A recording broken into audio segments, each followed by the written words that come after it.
Welcome to Capital Considerations, the podcast that takes complex ideas from the investment world and makes them accessible to everyone. I'm your host, Tony Roth, Chief Investment Officer of Wilmington Trust. Today's podcast is entitled Healthcare, Proposals, Promises, and Positioning. And today we're going to try to look at three things. First, we're going to take a look at the healthcare environment today and where we stand. Second thing we're going to do is take a detailed look at where we're going in the world from a healthcare perspective, given that we are in a presidential election and there are a lot of various activities occurring within the policy arena of the healthcare world. And then last, we're going to look at healthcare from an investing perspective and take a look at where there may be opportunity, both from a short-term perspective and a long-term perspective. So I am pleased to be joined today by two special guests. First, I would like to introduce my colleague, Mark Horst, who is a senior portfolio manager here at Wilmington Trust, as well as a healthcare analyst. Welcome, Mark. Thanks, Tony. Happy to join you. And then secondly, we're joined by Chris Pope. Chris is a senior fellow at the Manhattan Institute, and previously Chris was director of policy research at West Health, a medical research organization, health policy fellow at the U.S. House Committee on Energy and Commerce, and research manager at the American Enterprise Institute.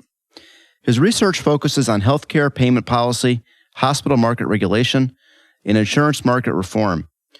His work has appeared in the Wall Street Journal, U.S. News and World Report, Politico, and other outlets in the media.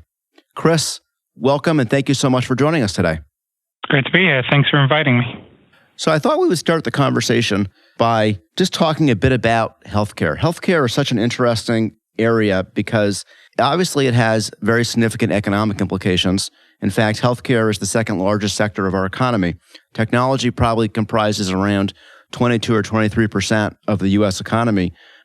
Healthcare has not only very important economic consequences, but it's also a very emotional and a very personal issue for many. On the one hand, you have the baby boomers, a very growing part of our population in terms of individuals that are approaching retirement or retiring and looking for increasingly large consumption of healthcare. And they have strong views around healthcare. It's very important to their decisioning from a political standpoint. And then also, on the other side of the continuum, perhaps you have millennials who are very focused on this idea that healthcare is not free to everybody in the United States. And that's a very politically important issue to millennials.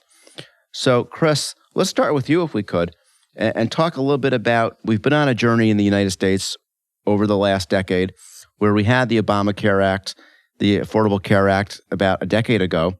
We had a subsequent pushback. We had a very important Supreme Court case named Sebelius, where essentially the Supreme Court validated most of the provisions, the constitutionality of most of the provisions of the Affordable Care Act. Albeit we have a new case that's now come in front of the Supreme Court relative to the individual mandate. Now, that case won't be decided until after the election, but it does seem as though there's being another run being made at potentially trying to invalidate the Obamacare Act. And it's a political football, if you will. The president and Biden are highlighting various angles on healthcare in their efforts to win the election in the fall. So let's just start out, Chris, maybe at a very general level, which is that so much focus on healthcare in the country. How do you think of the sort of general obstacles, general feasibility, if you will, of major change in the healthcare arena from a public policy standpoint after the election, regardless of who might win?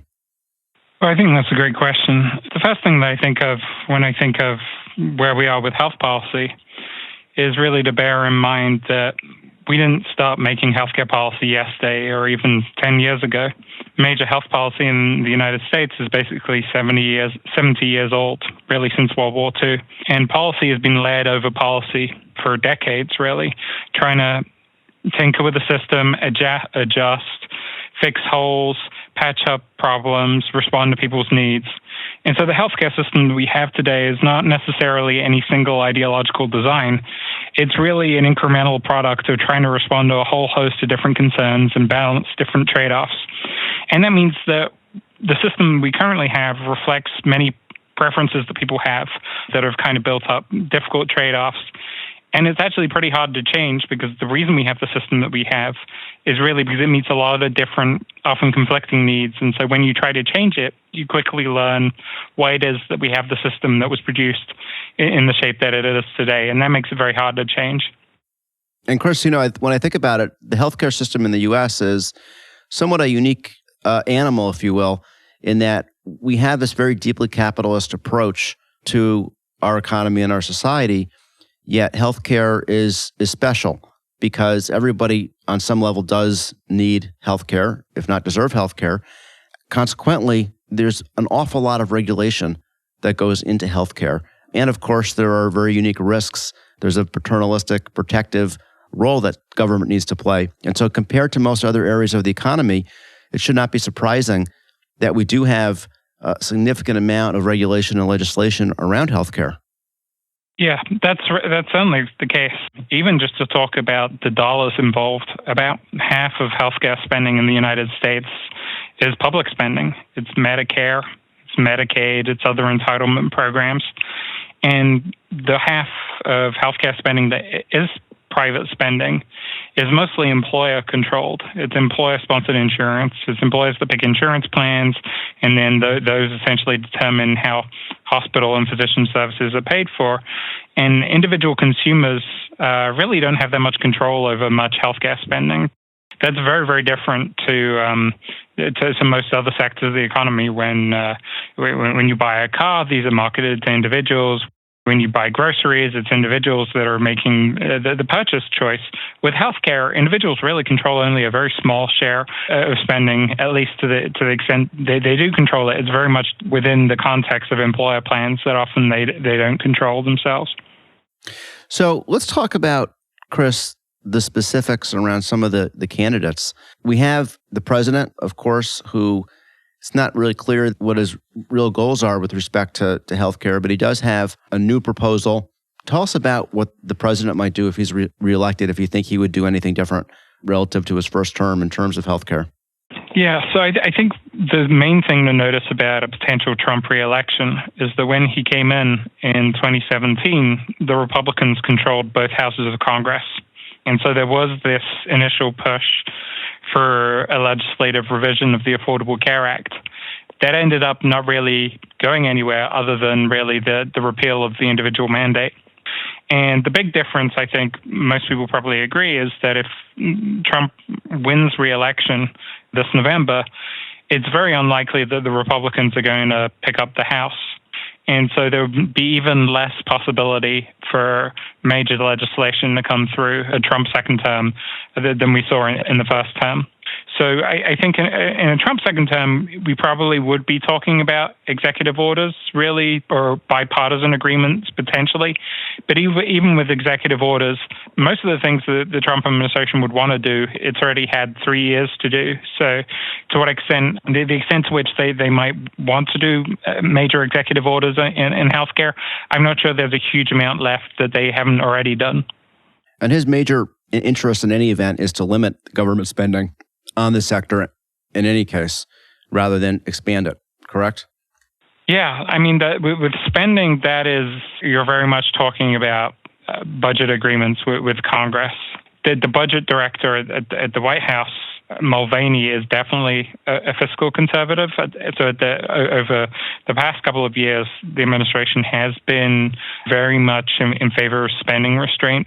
I think that would continue to some extent, although I think that again is probably going to be sensitive to staffing decisions if there were to be a second term. I think it'd be really interesting, Chris, to get your take on why it is that our per capita spending is in fact so high relative to other countries without being able to offer the universal entitlement. So I think one of the main reasons why healthcare spending is so much higher in the United States than in other countries is that healthcare is simply just a labor-intensive industry. And it's an industry that requires a lot of very skilled labor. And the United States just has higher wage rates than other countries. And this isn't just in healthcare. It's in every sector of the economy that our wages are really twice as high as many other countries like France. It's not just doctors that are paid 2-3 times as much here as they are in France. You find even that teachers are paid twice as much here as they are in France. And so if you want the medical system to treat people to an equivalent level, you just have to spend more on it. And then there's also the complicating factor that our disease burden is higher. We have a much higher obesity rate than many other countries around the world. And that means that our population tends to suffer from what you might think of the more expensive diseases: diabetes, cardiovascular diseases, cancer. The rates of all those diseases are significantly higher, often twice as high as they are in other countries. And so the money to treat cases has to come from somewhere, and this obviously tends to come from insurance premiums and taxes and so on.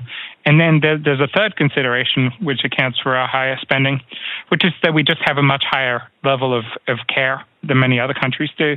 If you go to an American hospital, the equipment is more modern, the service level is at a higher level, the intensive care is higher.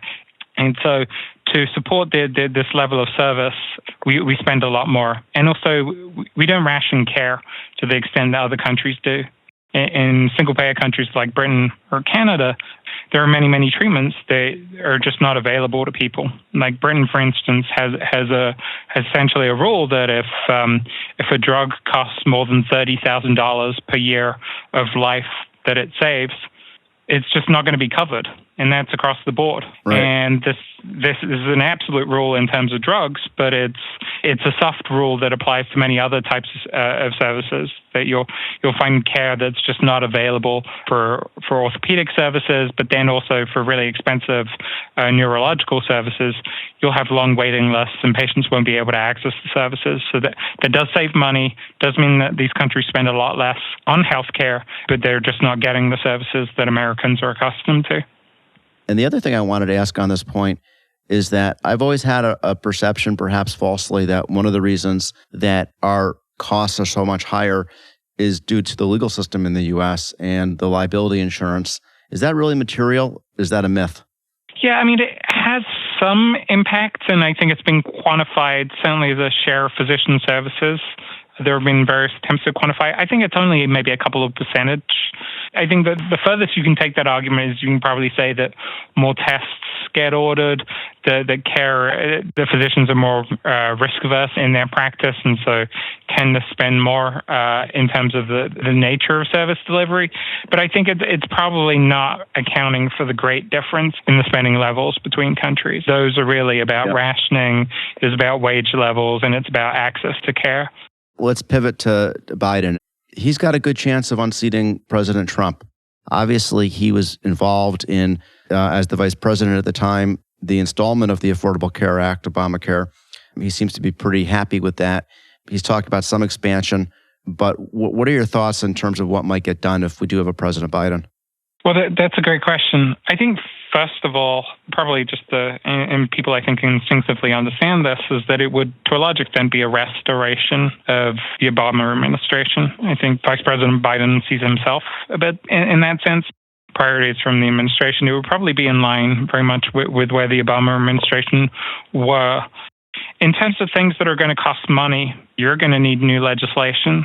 So if you're thinking about adding subsidies to the Affordable Care Act for people to purchase coverage from the individual market, insurance in the individual market, that would require congressional appropriation, which currently would mean having some votes from a Republican Senate or having Mitch McConnell willing to go along with it. So I think it is possible, I think, that you could have a legislative deal where Republicans would add some funds for subsidies for the individual market in return for some Republican priorities, potentially some insurance reforms that Republicans have been looking to do. And then again, on drug prices, to what extent you would have any big action there. I think any radical change is very, very, very unlikely in either direction, just because Democrats are likely to hold the House, and the majority of either party is likely to be very slim in the Senate. So I think you're likely to have not a huge amount of change legislatively. Even if there is a public option established, it's unlikely to differ very greatly from the private insurance options that currently exist, because getting a public option that is very different to private options would require a large amount of subsidies. And for that to happen, you would need probably a very strong Senate majority for Democrats to be able to push it through. And that still seems very unlikely. In terms of executive orders, what could be done? I think you probably see a Biden administration maybe try to roll back some of the executive orders that the Trump administration has done. Although even then, I think it would probably be more tinkering at the edges. So I think with either Biden or Trump winning, from a health policy point of view, because Congress is still likely to be so divided regardless of what happens, you're likely to see continuity. So I think you're likely to see a fair amount of continuity in the healthcare space, regardless of who wins the presidency in the fall.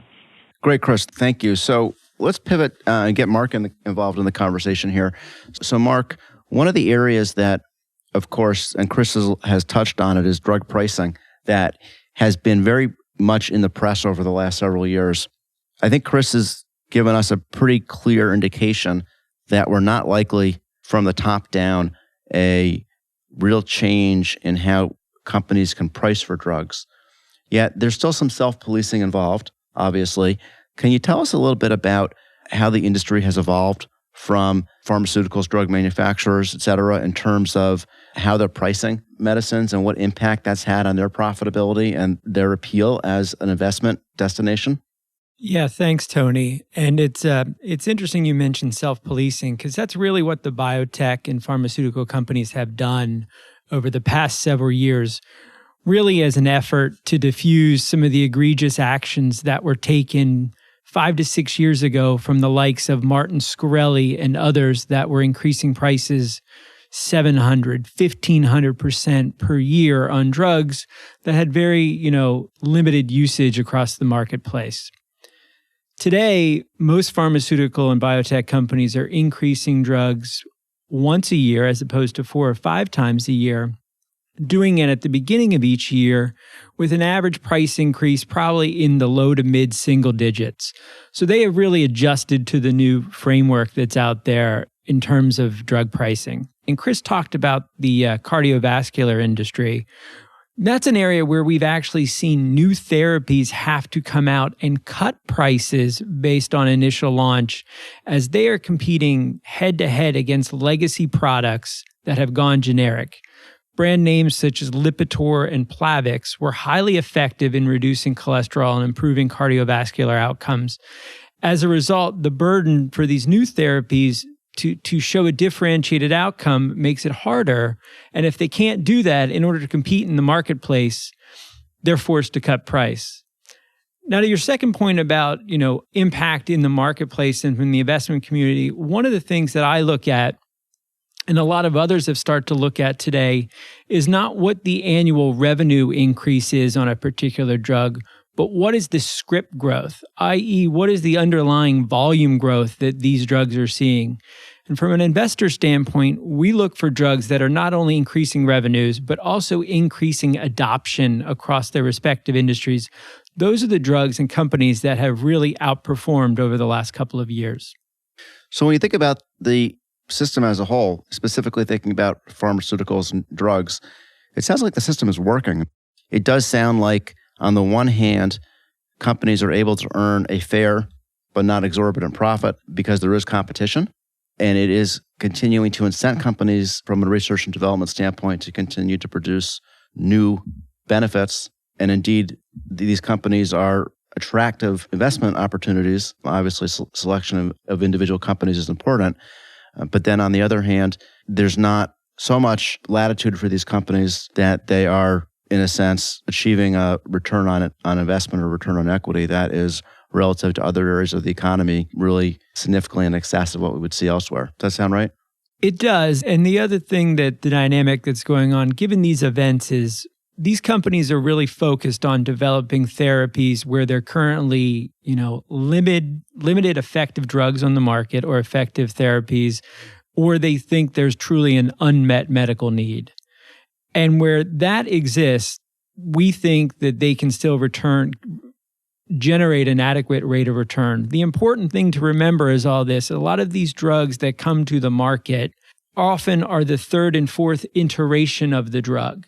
So they may have had previously clinical trials that failed to get them to a point of success. And these companies still need to get rewarded. But to that point, I still think they can get rewarded by the market, again, for things that are innovation and improve healthcare outcomes. Where we see that, I think they can have price and generate, positive returns, not for the company, but also for the investors. And certainly we're all living with a fairly scary situation right now around the coronavirus. And we see many companies around the world, and including in the United States, that are moving very quickly to try to develop both a therapy and a vaccine for the virus. And so there does seem to be incentive for companies to do this. System seems to be working fairly well. So, Mark, there's been a lot of volatility actually in the healthcare sector from a market standpoint. In fact, despite the significant drawdown that we've seen in the markets due to the coronavirus, we've seen a significant resurgence in the healthcare sector generally. If you think about where valuations are today, and assuming that we had a Biden presidency, when you think about the investment opportunities over the long term for long-term investors, what do you see as the opportunity, both in terms of the overall sector? What specific industry groups do you think may be most appealing? Yeah, obviously the market's been a pretty volatile place. We've had some big up days. We've had some big down days. Healthcare's participated on both sides of the market. You think about companies such as United Healthcare, Anthem, and Cigna. Really, as the Democrats shifted, and really with Biden taking the lead, the most negative outcome that could have happened or could have been viewed by the market seems to be less likely today. So these stocks, the managed care stocks, the healthcare service stocks, were underperforming, and more recently, they've been the strongest performers. Conversely, other areas that have been more safe havens in healthcare, such as life science and tools, healthcare technology, medical devices, these are areas that were deemed to have less government involvement or could be less impacted from potential presidential mandates, outperformed pretty handily last year, but more recently, they've actually underperformed to the managed care stocks. Overall, though, despite kind of the near-term underperformance with the medical device stocks, that's an area we continue to like on a longer-term basis. And it's not just medical device stocks, it's across the industry where companies that we think are generating innovation or creating new therapies that are differentiated to create differentiated outcomes, we think those companies will be rewarded. Do you think that this is a good entry point for investors that may not be overweight these areas within the healthcare sectors? If we step back and take a longer term look, and kind of since the end of 2018, healthcare as a sector has underperformed the broader S&P 500 by almost 10%. And if you think about technology, another sector where companies that are driving innovation can be rewarded, it's underperformed the tech sector by over 30%. So I feel like a lot of these concerns about government involvement or potential factors have been really priced into the stocks today. The thing that we continue to focus on is, are there going to be unexpected changes in the policy? Are they going to take more of an onerous approach to healthcare that could either stifle innovation or potentially reduce the current standard of care? That would get us more cautious, but overall, I think healthcare is a very interesting sector today. So thank you very much, Mark. And Chris, I'm going to give you the last perspective, if you will, today before I wrap us up. And what I'd like to ask you, Chris, is that while I know that your specialization is not necessarily investing, I think it would be really helpful for our listeners to hear from you, Chris, when you think about the various industry groups within healthcare, whether it be the insurers, the pharma and biotech companies, the servicers and providers, hospitals, et cetera. Where do you think, from a public policy standpoint or even from a private sector standpoint, where do you see the greatest interest and the greatest potential as we move forward over the next decade? Because that obviously has to inform where investors might find opportunity. It's an interesting question. The one thing that I think is probably the most transformative trend that we're likely to see is really what's happening with Medicare Advantage, which is the private Medicare plans. And these, over the past decade have basically soared from the private Medicare plans being about 20% of Medicare to this year, something like 37% of Medicare beneficiaries being enrolled in private plans. And within 5 years, it could well be the case that the majority of Medicare beneficiaries are in private Medicare Advantage plans. That's really potentially quite transformative to the healthcare sector as a whole, because these are plans that are more oriented towards managed care, potentially more integrated, more of an HMO type model. And once you have the majority of Medicare beneficiaries in Medicare Advantage plans, that changes the political dynamic about how Washington starts to think about Medicare, how it starts to think about managed care, and how it thinks about these plans. A similar dynamic's been happening on Medicaid with the growth of managed care, with the growth of managed care organizations running these essentially at the state level. So I think that really is the growth opportunity. And even on the sort of the commercial private insurance side, and I think people are sort of thinking about where does that go in the future? And I think a lot of people are starting to think about, does the employer market shift away? The Trump administration has been thinking about this. Does the employer market shift away from employers purchasing plans to individuals purchasing plans?